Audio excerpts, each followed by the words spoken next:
Match number 43లో Delhi Capitals Mumbai ఇండియన్స్పై విజయం సాధించింది. మ్యాచ్ నెంబర్ 44లో రాజస్థాన్ జట్టు ఎల్ఎస్జీపై విజయం సాధించింది. ఈ మ్యాచ్ అనంతరం పాయింట్స్ టేబుల్స్ ఇలా ఉంది. నెంబర్ 1 ఆర్ఆర్ జట్టు 9 మ్యాచ్లు ఆడి 8లో విజయం సాధించి 1 మ్యాచ్లో ఓడిపోయి 16 పాయింట్లతో మొదటి స్థానంలో ఉంది.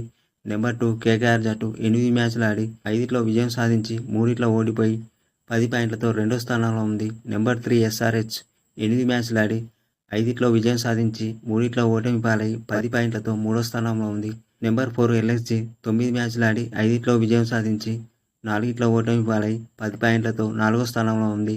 నెంబర్ 5 ఢిల్లీ క్యాపిటల్స్ 10 మ్యాచ్లు ఆడి 5లో విజయం సాధించి 5లో ఓటమి పాలై 10 పాయింట్లతో ఐదో స్థానంలో ఉంది.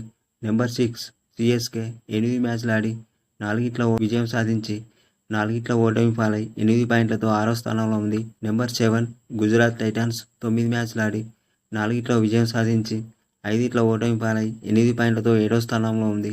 నెంబర్ 8 పంజాబ్ కింగ్స్ 9 మ్యాచ్లు ఆడి 3లో విజయం సాధించి 6లో ఓటమి పాలై 6 పాయింట్లతో ఎనిమిదో స్థానంలో ఉంది.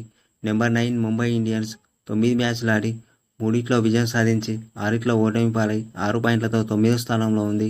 నెంబర్ 10 ఆర్సీబీ 9 మ్యాచ్లు ఆడి 2లో విజయం సాధించి 7లో ఓటమి పాలై 4 పాయింట్లతో ఆఖరి స్థానంలో ఉంది. ఈ ఏడాది ఐపీఎల్లో ప్లే ఆఫ్స్కెళ్లే 4 జట్ల వివరాలను కామెంట్ల రూపంలో తెలియజేయండి.